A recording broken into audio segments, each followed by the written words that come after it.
അസ്സലാമു അലൈക്കും. വിഷമിക്കുമ്പോൾ ഇത് ഓർക്കൂ, അല്ലാഹു നിന്നെ മറന്നിട്ടില്ല. മനസ്സിൽ ഒരുപാട് വിഷമങ്ങൾ ഉണ്ടോ? ഇപ്പോൾ നീ ഒരുപാട് വിഷമത്തിലാണോ? ആരോടും പറയാൻ കഴിയാത്ത ഒരു വേദന ഹൃദയത്തിൽ ഉണ്ടോ? എങ്കിൽ ഈ കുറച്ച് നിമിഷങ്ങൾ കേൾക്കൂ. നിന്റെ വേദന മറ്റാരും മനസ്സിലാക്കിയില്ലെങ്കിലും അല്ലാഹു അറിയുന്നുണ്ട്. നീ ഒറ്റയ്ക്ക് കരഞ്ഞ രാത്രികളും പുറത്ത് പുഞ്ചിരിച്ചുകൊണ്ട് ഉള്ളിൽ തകർന്ന നിമിഷങ്ങളും അല്ലാഹുവിനെ അറിയാം. ലാ തഖ്നതു മിൻ റഹ്മത്തില്ലാ. അല്ലാഹുവിൻ്റെ കരുണയിൽ നിരാശപ്പെടരുത്. അതുകൊണ്ട് എന്ത് സംഭവിച്ചാലും അല്ലാഹുവിൻ്റെ കരുണയിൽ നിന്ന് പ്രതീക്ഷ കൈവിടരുത്. ചിലപ്പോൾ ഒരു വാതിൽ അടയുന്നത് എന്തിനാണെന്ന് നമുക്ക് മനസ്സിലാകില്ല. പക്ഷേ അല്ലാഹു അറിയുന്നു.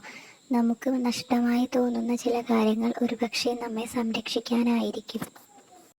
നമ്മുടെ ഇന്നത്തെ കണ്ണുനീർ എന്നും ഉണ്ടാകില്ല. ഇന്നത്തെ വേദനയും എന്നും ഉണ്ടാകില്ല. അല്ലാഹുവിൽ തവക്കുൽ വെക്കൂ.